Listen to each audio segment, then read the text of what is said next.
વડોદરા શહેરના સોમા તળાવ વિસ્તારમાં ગટરની સફાઈ દરમિયાન શિશુનો મૃતદેહ મળી આવતા ચકચાર મચી ગઈ હતી।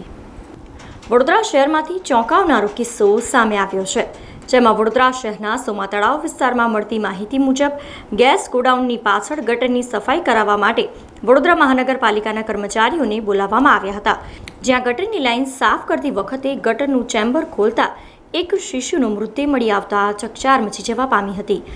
શિશુનો મૃતદેહ મળી આવતા સ્થાનિક લોકો તેમજ પાલિકાના કર્મચારીઓ દ્વારા આ અંગે ફાયર બ્રિગેડ અને પોલીસને જાણ કરવામાં આવી હતી।